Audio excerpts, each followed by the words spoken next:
जय माता दी दोस्तों, जय श्री हरि। स्वागत है आपका हमारी YouTube चैनल अभव्या वर्ल्ड में। दोस्तों, भगवान श्री हरि का ध्यान करते हुए आइए सुनते हैं बृहस्पतिवार व्रत की कथा। प्राचीन समय की बात है। भारत में एक राजा राज्य करता था। वह बड़ा प्रतापी तथा दानी था।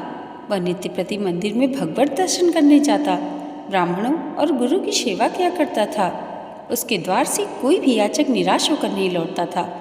वह प्रत्येक गुरुवार को व्रत रखता एवं पूजन करता था। हर दिन गरीबों की सहायता करता था, परंतु यह सब बातें उसकी रानी को अच्छी नहीं लगती थी। वह न व्रत करती, न किसी को एक भी पैसा दान में देती थी और राजा से भी ऐसा करने को मना किया करती थी। एक समय की बात है, राजा शिकार खेलने वन को चले गए। घर पर रानी और दासी थी। उस समय गुरु बृहस्पति साधु का रूप धारण कर राजा के दरवाजे पर भिक्षा मांगने आए। साधु ने रानी से भिक्षा मांगी तो वह कहने लगी, हे साधु महाराज, मैं इस दान और पुण्य से तंग आ गई हूँ। इस कार्य को करने के लिए तो मेरे पतिदेव ही बहुत हैं। अब आप ऐसी कृपा करें कि सारा धन नष्ट हो जाए तथा मैं आराम से रह सकूं। साधु रूपी बृहस्पति देव ने कहा, हे देवी, तुम बड़ी विचित्र हो। संतान और धन से कोई दुखी नहीं होता है, इसको सभी चाहते हैं। पापी भी पुत्र और धन की इच्छा रखता है। अगर तुम्हारे पास धन अधिक है तो भूखे मनुष्यों को भोजन कराओ, प्याऊ लगवाओ, ब्राह्मणों को दान दो, धर्मशालाएं बनवाओ, कुआं, तालाब, बावड़ी, बाग, बागीचे आदि का निर्माण कराओ तथा निर्धनों की कुंवारी कन्याओं का विवाह कराओ। साथ ही यज्ञादि करो। इस प्रकार के कर्मों से आपके कुल का और आपका नाम परलोक में भी सार्थक होगा और तुम्हें भी स्वर्ग की प्राप्ति होगी। परंतु रानी साधु की इन बातों से खुश नहीं हुई। उसने कहा, हे साधु महाराज, मुझे ऐसे धन की आवश्यकता नहीं जिसको मैं अन्य लोगों को दान देती फिरूं तथा जिसको रखने और संभालने में ही मेरा सारा समय नष्ट हो जाए। साधु ने कहा, हे देवी, यदि तुम्हारी ऐसी ही इच्छा है तो जैसा मैं तुम्हें बताता हूँ वैसा ही करना। बृहस्पतिवार के दिन घर आंगन को गोबर से लीपना, अपने केशों को पीली मिट्टी से धोना, केशों को धोते समय स्नान करना, राजा से कहना वह हजामत कराए, भोजन में मांस मदिरा खाना, कपड़े धोबी के हाथ धुलने देना। इस प्रकार 7 बृहस्पतिवार करने से तुम्हारा सारा धन नष्ट हो जाएगा। यह कहकर साधु महाराज रूपी बृहस्पति देव अंतर्ध्यान हो गए। रानी ने साधु के कहे अनुसार 7 बृहस्पतिवार तक वैसा ही करने का विचार किया। साधु के बताए अनुसार कार्य करते हुए केवल 3 बृहस्पतिवार ही बीते थे कि उसकी समस्त धन संपत्ति नष्ट हो गई। भोजन के लिए दोनों समय परिवार तरसने लगा तथा सांसारिक भोगों से दुखी रहने लगा। तब राजा रानी से कहने लगा, हे रानी, तुम यहाँ पर रहो, मैं दूसरे देश को जाता हूँ, क्योंकि यहाँ पर मुझे सभी मनुष्य जानते हैं, इसलिए मैं यहाँ कोई काम धंधा नहीं कर सकता। अब मैं परदेश जा रहा हूँ, वहाँ कोई काम धंधा करूँगा, शायद हमारे भाग्य बदल जाए। ऐसा कहकर राजा परदेश चला गया। वह वहाँ से जंगल से लकड़ी काट कर लाता और शहर में बेचता। इस तरह जीवन व्यतीत करने लगा। इधर राजा के बिना रानी और दासियां दुखी रहने लगी। किसी दिन भोजन मिलता, किसी दिन जल पीकर ही रह जाती। एक समय रानी और दासियों को 7 दिन बिना भोजन के व्यतीत करने पड़े। तो रानी ने अपनी दासी से कहा, हे दासी, यहाँ पास के ही नगर में मेरी बहन रहती है, वह बड़ी धनवान है, तो उसके पास जा और वहाँ से 5 सेर बीजर मांग कर लिया, जिससे कुछ समय के लिए गुजारा हो जाएगा। दासी रानी की बहन के पास गई। रानी की बहन उस समय पूजा कर रही थी। बृहस्पतिवार का दिन था। दासी ने रानी की बहन से कहा, हे रानी, मुझे आपकी बहन ने भेजा है, मुझे 5 सेर बीजर दे दो। दासी ने यह बात अनेक बार कही, परंतु रानी की बहन ने कोई उत्तर नहीं दिया, क्योंकि वह उस समय बृहस्पतिवार की कथा सुन रही थी। जब दासी को रानी की बहन से कोई उत्तर नहीं मिला तो वह बहुत दुखी हुई। उसे क्रोध भी आया, पर लौट कर रानी से बोली, हे रानी, आपकी बहन बहुत घमंडी है, वह छोटे लोगों से बात भी नहीं करती। मैंने उससे कहा तो उसने कोई उत्तर नहीं दिया। मैं वापस चली आई। रानी बोली, हे दासी, इसमें इसका कोई दोष नहीं है। जब बुरे दिन आते हैं तब कोई सहारा नहीं देता। अच्छे बुरे का पता विपत्ति में ही लगता है। जो ईश्वर की इच्छा होगी वही होगा। यह सब हमारे भाग्य का दोष है। इधर रानी की बहन ने सोचा कि मेरी बहन की दासी आई थी, परंतु मैं उससे नहीं बोली, इससे वह बहुत दुखी हुई होगी। अतः कथा सुन और विष्णु भगवान का पूजन समाप्त कर वह अपनी बहन के घर आई और कहने लगी, हे बहन, मैं बृहस्पतिवार का व्रत कर रही थी, तुम्हारी दासी हमारे घर गई थी, परंतु जब तक कथा होती है तब तक हम लोग न उठते हैं न बोलते हैं, इसलिए मैं नहीं बोली। कहो दासी क्यों गई थी? रानी बोली, बहन हमारे घर अनाज नहीं था, वैसे तुमसे कोई बात छिपी नहीं है, इस कारण मैंने दासी को तुम्हारे पास 5 सिर बेझर लेने के लिए भेजा था। रानी की बहन बोली, बहन देखो बृहस्पति भगवान सबकी मनोकामना पूर्ण करते हैं, देखो शायद तुम्हारे घर में ही अनाज रखा हो। यह सुनकर दासी घर के अंदर गई तो वहाँ उसे घड़ा बेझर का भरा मिल गया। उसे बड़ी हैरानी हुई क्योंकि उसने एक एक बर्तन देख लिया था। उसने बाहर आकर रानी को बताया। दासी अपनी रानी से कहने लगी, हे रानी देखो, वैसे हमको जब अन्न नहीं मिलता तो हम रोज ही व्रत करते हैं, अगर इनसे इस व्रत की विधि तथा कथा पूछ ली जाए तो हम भी कर लिया करेंगे। दासी के कहने पर रानी ने अपनी बहन से बृहस्पतिवार व्रत के बारे में पूछा। उसकी बहन ने बताया, हे रानी बहन, बृहस्पतिवार को सूर्योदय से पूर्व उठकर स्नान करके बृहस्पतिवार का व्रत करना चाहिए, लेकिन उस दिन सिर नहीं धोना चाहिए। बृहस्पतिवार के व्रत में चने की दाल और उनकों से विष्णु भगवान का केले के वृक्ष की जड़ से पूजन करें तथा दीपक जलाएं। उस दिन एक ही समय भोजन करें। भोजन पीले खाद्य पदार्थ का करें तथा कथा सुने। इस प्रकार करने से गुरु भगवान प्रसन्न होते हैं, अन्न पुत्र धन देते हैं। इस तरह व्रत और पूजन की विधि बताकर रानी की बहन अपने घर लौट गई। रानी और दासी दोनों ने निश्चय किया कि वे बृहस्पति देव भगवान का पूजन अवश्य करेंगी। 7 दिन बाद जब बृहस्पतिवार आया तब उन्होंने व्रत रखा। घुड़साल में जाकर चना और गुड़ बीन लाई तथा उसकी दाल से केले की जड़ से विष्णु भगवान का पूजन किया। अब भोजन कहाँ से आए? दोनों बहुत दुखी हुई, परंतु उन्होंने व्रत किया था, इस कारण बृहस्पति देव भगवान प्रसन्न थे। वे एक साधारण व्यक्ति के रूप में 2 थालों में सुंदर पीला भोजन लेकर आए और दासी को देकर बोली, हे दासी, यह भोजन तुम्हारे और रानी के लिए है, तुम दोनों करना। दासी भोजन पाकर बड़ी प्रसन्न हुई और रानी से बोली, रानी जी भोजन कर लो। रानी को भोजन के आने के बारे में कुछ पता नहीं था, इसलिए वह दासी से बोली, जा तू ही भोजन कर, क्योंकि तू हमारी व्यर्थ में हंसी उड़ाती है। दासी बोली, एक व्यक्ति अभी भोजन दे गया है। रानी कहने लगी, वह भोजन तेरे लिए दे गया होगा, तू ही भोजन कर। दासी ने कहा, वह व्यक्ति हम दोनों के लिए 2 थालों में भोजन दे गया है, इसलिए मैं और आप दोनों साथ साथ भोजन करेंगे। फिर दोनों ने गुरु भगवान को नमस्कार कर भोजन प्रारंभ किया। इसके बाद से वे प्रत्येक बृहस्पतिवार को गुरु भगवान का व्रत और पूजन करने लगी।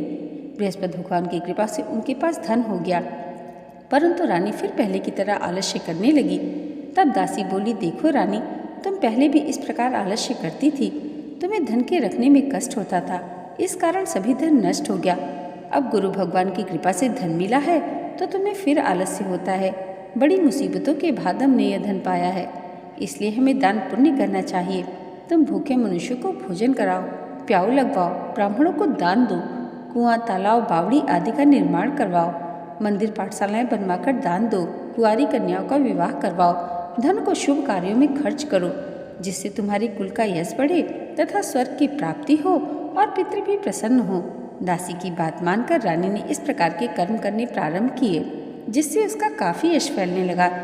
एक दिन रानी और दासी आपस में विचार करने लगी, ना जाने राजा किस दशा में होंगे, उनकी कोई खोज खबर नहीं है। गुरु भगवान से उन्होंने प्रार्थना की और भगवान ने रात्रि में राजा को स्वप्न में कहा, हे राजा उठ, तेरी रानी तुझको याद करती है, अब अपने देश को लौट जा। राजा प्रातःकाल उठकर जंगल से लकड़ियाँ काटकर लाने के लिए जंगल की ओर चल पड़ा। जंगल से गुजरते हुए सोचने लगा, रानी की गलती से कितने दुख भोगने पड़े, राजपाट छोड़कर उसे जंगल में आकर रहना पड़ा। जंगल से लकड़ियाँ काटकर उन्हें बेचकर गुजारा करना पड़ा। उसी समय उस जंगल में बृहस्पति देव एक साधु का रूप धारण कर आए और राजा के पास आकर बोले, हे लकड़हारे, तुम इस सुनसान जंगल में किस चिंता में बैठे हो, मुझे बतलाओ। यह सुन राजा के नेत्रों में जल भर आया और साधु की वंदना कर बोला, हे प्रभु, आप सब कुछ जानने वाले हैं। इतना कहकर राजा ने साधु को अपनी संपूर्ण कहानी सुना दी।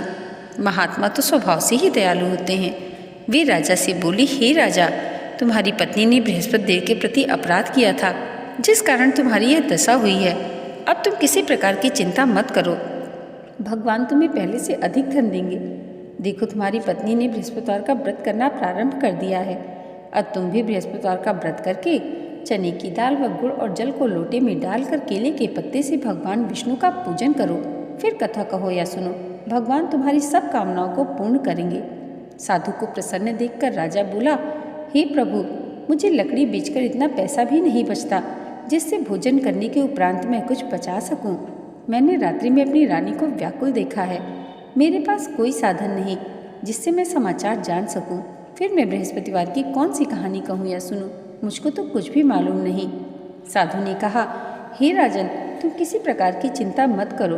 बृहस्पतिवार के दिन तुम रोजाना की तरह लकड़ियाँ लेकर शहर में जाओ। तुम्हें रोज से दुगना धन प्राप्त होगा, जिससे तुम भली भांति भोजन कर लोगे तथा बृहस्पति देव की पूजा का सामान भी आ जाएगा। बृहस्पति देव की कथा इस प्रकार है। प्राचीन काल में एक बहुत ही निर्धन ब्राह्मण रहता था। उसके कोई संतान नहीं थी। वह नित्य पूजा पाठ करता, परंतु उसकी स्त्री बहुत मलिनता के साथ रहती थी। वह न स्नान करती और न ही किसी देवता का पूजन करती। प्रातःकाल उठते ही सर्वप्रथम भोजन करती, बाद में कोई अन्य कार्य करती। ब्राह्मण देवता बहुत दुखी रहते थे। पत्नी को बहुत समझाते, किंतु उसका कोई परिणाम न निकलता। भगवान के अनुकंपा से एक समय उस ब्राह्मण की पत्नी गर्भवती हुई और 10वें महीने एक सुंदर कन्या को जन्म दिया। निर्धन ब्राह्मण कन्या के जन्म से बहुत दुखी हुआ। धीरे धीरे ब्राह्मण की कन्या बड़ी होने लगी। बचपन से इस कन्या की रुचि भगवान विष्णु की पूजा में थी। वह प्रातः उठते ही स्नान आदि करके भगवान विष्णु की पूजा करने मंदिर में जाती थी। बृहस्पतिवार को व्रत करके विधिवत पूजा पाठ करती थी। पूजा पाठ के बाद वह पढ़ने के लिए पाठशाला में जाती थी। घर से चलते हुए मुट्ठी भर जौ साथ लेकर जाती और पाठशाला के रास्ते में थोड़ी थोड़ी जौ गिराती जाती थी। जब वह पाठशाला से घर लौटती तो जौ के वह दाने सोने में बदले हुए मिलते। लड़की सभी सोने के दाने बीन लाती थी। एक दिन जब वह सोने के दाने साफ कर रही थी तो उसकी माँ ने कहा, बेटी, सोने के दाने साफ करने के लिए सोने का सूप भी होना चाहिए। अगले दिन बृहस्पतिवार था। उसने भगवान बृहस्पति देव से पूजा करते हुए प्रार्थना की, हे भगवान, यदि मैंने आपका व्रत विधिवत किया हो तो मुझे सोने का सूप दे दो। भगवान बृहस्पति देव ने उसकी मनोकामना पूरी करने का वचन दिया। पाठशाला से लौटते समय उसे रास्ते में सोने का सूप पड़ा हुआ मिला। घर लौटकर सोने का सूप अपनी माँ को दिखाकर वह सोने के दाने साफ करने लगी। उसी समय नगर का राजकुमार उसके घर के पास से गुजरा। उस सुंदर लड़की को सोने के सूप में जौ साफ करते देख राजकुमार उस पर मोहित हो गया। महल में लौटकर राजकुमार ने राजा से उस लड़की से विवाह करने की इच्छा प्रकट की तो राजा ने ब्राह्मण को महल में बुलाकर राजकुमार से उसके लड़की के विवाह की बात कही। ब्राह्मण तैयार हो गया। धूमधाम से उस लड़की का विवाह राजकुमार से हो गया। दुल्हन बनकर ब्राह्मण की लड़की महल में चली गई। लड़की के चले जाने से ब्राह्मण फिर निर्धन हो गया। उसे कई दिन भोजन भी नहीं मिलता था। वह बहुत दुखी होकर ब्राह्मण एक दिन अपनी लड़की के पास गया। अपने पिता से निर्धनता का समाचार सुनकर उसे बहुत सा धन देकर पिता को विदा किया। उस धन से ब्राह्मण के कुछ दिन तो बड़े ही आराम से गुजर गए, लेकिन जल्दी ही फिर भूखों मरने की हालत हो गई। ब्राह्मण अपनी लड़की से धन लेने के लिए फिर महल में पहुंचा। लड़की ने पिता की बुरी हालत देखकर कहा, पिताजी, आखिर आप कब तक मुझसे धन लेकर जीवन यापन करेंगे? आप कोई ऐसा उपाय क्यों नहीं करते जिससे आपका घर धन संपत्ति से भर जाए? ब्राह्मण ने कहा, मैंने तेरी माँ को बहुत समझा लिया, पर उसकी समझ में कुछ भी नहीं आता। उसका फलपन नष्ट हो तो घर की निर्धनता भी दूर हो जाए। तब कुछ सोचकर लड़की ने पिता से कहा, पिताजी, आप कुछ दिनों के लिए माँ को मेरे पास छोड़ जाओ। तब कुछ सोचकर ब्राह्मण पत्नी को लड़की के पास महल में छोड़ आया। लड़की ने अपनी माँ से कहा, माँ, तुम कल प्रातःकाल उठकर स्नान आदि करके भगवान बृहस्पति देव जी की पूजा अवश्य करना। पूजा करने से तुम्हारी निर्धनता दूर हो जाएगी। लेकिन उसकी माँ ने उसकी कोई बात नहीं मानी। तब क्रोधित होकर लड़की ने अपनी माँ को एक कक्ष में बंद कर दिया। सूर्योदय के समय माँ को उठाकर जबरदस्ती उसे स्नान कराया और फिर मंदिर में ले जाकर भगवान बृहस्पति देव जी की पूजा कराई। कुछ दिन तक ऐसा करने से माँ की बुद्धि में परिवर्तन हुआ और स्वयं बृहस्पतिवार का व्रत रखने लगी। उसके व्रत रखने से ब्राह्मण के घर में भगवान विष्णु की अनुकंपा से धन की वर्षा होने लगी। दोनों पति पत्नी धन संपत्ति पाकर आनंद पूर्वक जीवन यापन करते हुए विष्णु धाम को चले गए। लकड़हारा बने राजा ने उन साधु से भगवान बृहस्पति देव जी की यह कथा सुनकर बृहस्पतिवार का व्रत करके भगवान विष्णु की पूजा की। उस दिन से उसके सभी कलेश दूर हो गए। लेकिन अगले बृहस्पतिवार को कामकाज में अधिक व्यस्त रहने के कारण उसने भगवान बृहस्पति देव जी का व्रत नहीं किया। भगवान बृहस्पति देव लकड़हारे से क्रोधित हो गए और उसे उस भूल की सजा दी। उस दिन नगर के राजा ने नगर में घोषणा करके सबको सूचित किया प्रत्येक नागरिक मेरे महल में भोजन करने आए। जो नहीं आएगा उसे अपराधी मानकर दंड दिया जाएगा। लकड़हारा बने राजा ने उसर नगर के राजा की घोषणा तो सुनी, लेकिन जंगल से लकड़ी काटकर लाने और उन्हें बेचने में देर हो जाने के कारण वह समय पर महल में भोजन करने नहीं जा सका। अतः राजा के सैनिक लकड़हारे को पकड़कर महल में ले गए। राजा ने उसे महल के कक्ष में बिठाकर भोजन कराया। उस कक्ष में एक खुंटी पर रानी का सोने का हार लटका हुआ था। लकड़हारा अकेला उस कक्ष में भोजन कर रहा था। तभी उसने एक आश्चर्यजनक घटना घटते देखी। देखते ही देखते वह खुंटी हार को निगल गई। थोड़ी देर के बाद राजा ने हार को गायब देखा तो लकड़हारे को कारावास में डलवा दिया। लकड़हारा मन ही मन अपने भाग्य को कोसने लगा। तभी उसे उस जंगल में मिले साधु का स्मरण हो आया। थोड़ी देर में भगवान बृहस्पति देव सन्यासी के रूप में उसके सामने प्रकट हुए और कहा, हे लकड़हारे, तूने भगवान बृहस्पति देव जी की पूजा नहीं की, इस कारण तुम्हें कष्ट हुआ है। लेकिन अब चिंता मत करो, बृहस्पतिवार के दिन कारागार के दरवाजे पर तुम्हें कुछ पैसे पड़े हुए मिलेंगे। उन पैसों से भगवान बृहस्पति देव जी का व्रत करके उनकी पूजा करोगे तो तुम्हारे सब दुख नष्ट हो जाएंगे। बृहस्पतिवार के दिन दरवाजे पर पड़े मिले पैसों से चने और गुड़ मंगाकर लकड़हारे ने बृहस्पतिवार की कथा कही तो भगवान बृहस्पति देव ने प्रसन्न होकर उस नगर के राजा को स्वप्न में लकड़हारे को कारागार से मुक्त करने को कहा। सुबह राजा ने अपने कक्ष में आकर देखा तो खुंटी पर रानी का हार टंगा हुआ था। राजा ने लकड़हारे को मुक्त कर दिया और उसे धन और आभूषण देकर विदा किया। लकड़हारा बना राजा उस नगर से चलकर अपने नगर में पहुंचा तो उस नगर में कुएं, धर्मशालाएं, बाग बागीचे देखकर बहुत प्रसन्न हुआ। राजा ने किसी से पूछा, ये कुएं धर्मशालाएं किसने बनवाई हैं? सबने उसे बताई, ये सब रानी और दासी ने बनवाए हैं। राजा महल में पहुंचा तो रानी ने उसका भव्य स्वागत किया। तब राजा ने निश्चय किया कि सप्ताह में एक बार तो सभी बृहस्पति देव जी का व्रत तथा पूजन करते हैं, परंतु मैं प्रतिदिन व्रत किया करूंगा तथा दिन में 3 बार कथा कहा करूंगा। अब राजा हर समय दुसाले में चने की दाल बांधे रहता तथा दिन में 3 बार कथा कहता। कुछ दिनों के बाद राजा को अपनी बहन की याद आई। एक दिन घोड़े पर सवार होकर राजा अपनी बहन से मिलने चल दिया। अभी राजा नगर के बाहर पहुंचा ही था कि उसने कुछ लोगों को एक शव को ले जाते हुए देखा। उसने लोगों से कहा, भाई, मुझसे बृहस्पतिवार की कथा सुन लो। लोगों ने क्रोधित होते हुए कहा, अरे भाई, तुम पागल तो नहीं हो? लेकिन कुछ बड़े बूढ़े लोगों ने कहा, अच्छा भाई, साथ में चलते चलते तुम अपनी कथा भी सुना लो। राजा ने चलते हुए आधी कथा ही सुनाई थी कि शव हिलने लगा। राजा की पूरी कथा सुनाते ही शव उठकर बैठ गया। लोगों ने हैरानी से दांतों तले उंगली दबाई और अगले बृहस्पतिवार से भगवान बृहस्पति देव जी का व्रत करने व कथा सुनने का निश्चय किया। अब घोड़े पर सवार राजा चलते हुए किसान के पास पहुंचा। किसान अपने खेत में हल चला रहा था। राजा ने कहा, अरे भाई, मुझसे बृहस्पतिवार की कथा सुन लो। किसान झुंझलाकर बोला, अरे भाई, देख नहीं रहे, जितनी देर में तुम्हारी कथा सुनूंगा उतनी देर में पूरे खेत में हल चला लूँगा। राजा निराश होकर चलने लगा। तभी किसान के बैल लड़खड़ाकर जमीन पर जा गिरे। किसान के पेट में चोरों का दर्द होने लगा। उस किसान की पत्नी जब खाना लेकर आई तो उसने किसान से इस बारे में पूछा। किसान ने घुड़सवार की पूरी कहानी सुनाई। किसान की पत्नी दौड़ती हुई राजा के पास पहुंचकर हाथ जोड़कर बोली, भैया, मैं तुम्हारी कथा सुनने को तैयार हूँ। राजा ने उसके साथ खेत पर पहुंचकर बृहस्पतिवार की कथा सुनाई। तभी बैल उठकर खड़े हो गए। किसान के पेट का दर्द तुरंत ठीक हो गया। राजा अपनी बहन के घर गया तो उसकी बहुत आवभगत हुई। अगले दिन सुबह उठकर राजा ने देखा घर के सभी लोग भोजन कर रहे हैं। किसी भूखे को बृहस्पतिवार की कथा सुनाए बिना राजा भोजन नहीं करता था। उसने बहन से कहा, बहन, क्या घर में ऐसा कोई व्यक्ति नहीं जिसने अभी तक भोजन नहीं किया हो? उसकी बहन बोली, भैया, हमारे घर में तो क्या, आपको नगर में कोई ऐसा व्यक्ति नहीं मिलेगा जिसने सुबह सुबह भोजन नहीं किया हो। तब राजा ने बहन के घर से निकलकर उस नगर में बिना भोजन किए व्यक्ति की तलाश की। एक गडरिये के घर में उसका बेटा बीमार होने के कारण भूखा रह गया था। राजा ने उसको जाकर बृहस्पतिवार की कथा सुनाई। कथा सुनते सुनते गडरिये का बीमार बेटा बिल्कुल ठीक हो गया। सबने राजा की बहुत प्रशंसा की। एक दिन राजा ने अपनी बहन से कहा, बहन, अब हम अपने घर जाना चाहते हैं, तुम भी हमारे साथ चलो, कुछ दिन वहाँ रहकर लौट आना। बहन ने अपनी सास से पूछा तो सास ने ताने देते हुए कहा, बहू, मायके जाना है तो अकेली जाना, मेरे पोतों को नहीं ले जाना। तुम्हारे भाई की कोई संतान नहीं है, कहीं तुम्हारी भाभी मेरे पोतों पर जादू टोना न कर दे। दूसरी कक्ष में बहन की सास की बातें सुनकर राजा दुखी मन से अकेला ही अपने नगर को लौट गया। रानी ने राजा से कहा, आप तो अपनी बहन को साथ में लाने की बात कह कर गए थे, फिर बहन को साथ क्यों नहीं लाए? तब राजा ने दुखी होते हुए कहा, रानी हम निसंतान हैं, इसलिए कोई हमारे घर आना पसंद नहीं करता। रानी ने राजा को समझाया, हे प्राणनाथ, हमें बृहस्पति देव ने सब कुछ दिया है, अब भगवान बृहस्पति देव हमें संतान भी अवश्य देंगे।